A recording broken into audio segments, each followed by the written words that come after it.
దినవృత్తాంతములు మొదటి గ్రంథం 22వ అధ్యాయం. మరియు దేవుడైన యెహోవా నివాస స్థలము ఇదే అని, ఇశ్రాయేలీయులు అర్పించు దహన బలులకు పీఠము ఇదే అని దావీదు సెలవిచ్చెను. తర్వాత దావీదు ఇశ్రాయేలీయుల దేశమందుండు అన్ని జాతి వారిని సమకూర్చుడని ఆజ్ఞ ఇచ్చి దేవుని మందిరమును కట్టించుటకై రాళ్లు చిక్కువారిని నియమించెను. వాకిళ్ల తలుపులకు కావలసిన మేకులకేమి చీలలకేమి విస్తారమైన ఇనుమును, తూచ సత్యము కానంత విస్తారమైన ఇత్తడిని, ఎంచనలవి కానన్ని దేవదారు మ్రానులను దావీదు సంపాదించెను. సీదోనీయులను తోరీయులను దావీదునకు విస్తారమైన దేవదారు మ్రాలను తీసుకుని వచ్చుచుండిరి. నా కుమారుడైన సొలొమోను పిన్న వయసు గల లేతవాడు.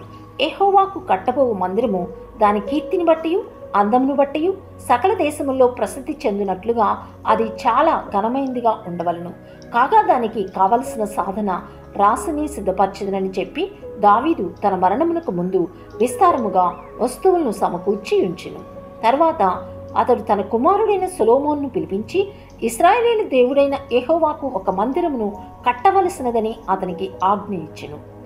మరియు దావీదు సొలొమోనుతో ఇట్లనెను, నా కుమారుడా, నేను నా దేవుడైన యెహోవా నామఘనత కొరకు ఒక మందిరమును కట్టించవలనని నా హృదయమందు నిశ్చయము చేసుకుని ఉండగా యెహోవా వాక్కు నాకు ప్రత్యక్షమై ఈలాగు సెలవిచ్చెను. నీవు విస్తారముగా రక్తము ఒలికించి గొప్ప యుద్ధములు జరిగించిన వాడవు. నీవు నా నామమునకు మందిరమును కట్టించకూడదు. నా సన్నిధిని నీవు విస్తారముగా రక్తము నేల మీద ఓడ్చితివి. నీకు పుట్టబో ఒక కుమారుడు సమాధానకర్తగా ఉండును. చుట్టూ ఉండు అతని శత్రువులందరినీ నేను తోలివేసి అతనికి సమాధానం కలుగచేతును. అందువలన అతనికి సొలొమోను అని పేరు పెట్టబడును. అతని దినములలో ఇశ్రాయేలీయులకు సమాధానమును విశ్రాంతియు దయచేయుదును. అతడు నా నామమునకు ఒక మందిరమును కట్టించును. అతడు నా కుమారుడై ఉండును. నేనతనికి తండ్రినై ఉందును. ఇశ్రాయేలీయుల మీద అతని రాజ్య సింహాసనమును నిత్యము స్థిరపరచుదును. నా కుమారుడా, యెహోవా నీకు తోడుగా ఉండునుగాక. నీవు వర్ధిల్లి నీ దేవుడైన యెహోవా నిన్ను గూర్చి సెలవిచ్చిన ప్రకారముగా ఆయనకు మందిరమును కట్టించుదువుగాక. నీ దేవుడైన యెహోవా ధర్మశాస్త్రమును నీవు అనుసరించినట్లుగా యెహోవా నీకు వివేకమును తెలివిని అనుగ్రహించి ఇశ్రాయేలీయుల మీద నీకు అధికారము దయచేయునుగాక.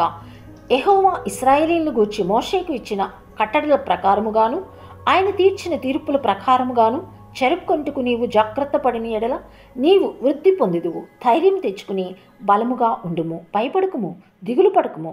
ఇదిగో, నేను నా కష్టస్థితిలోనే ప్రయాసపడి యెహోవా మందిరము కొరకు 2,00,000 మణుగుల బంగారమును, 10 కోట్ల మణుగుల వెండిని, తోచశక్యము కానంత విస్తారమైన ఇత్తడిని, ఇనుమును సమకూర్చి ఉన్నాను. మ్రానులను రాళ్లను కూర్చి ఉంచితిని. నీవు ఇంకనూ సంపాదించుదువుగాక. మరియు పనిచేయదగిన విస్తారమైన శిల్పకారులను, కాసే పనివారును, వడ్రవారును, ఏ విధమైన పనినైనను నెరవేర్చగల మంచి పనివారును నీ యొద్ద ఉన్నారు. లెక్కింపలేనంత బంగారమును, వెండియు, ఇత్తడియు, ఇనుమును నీకు ఉన్నవి. కాబట్టి నీవు పని పూనుకొనుము. యెహోవా నీకు తోడుగా ఉండునుగాక. మరియు తన కుమారుడైన సొలొమోనుకు సహాయం చేయవలనని దావీదు ఇశ్రాయేలీయుల అధిపతులకు అందరికీ ఆజ్ఞాపించెను.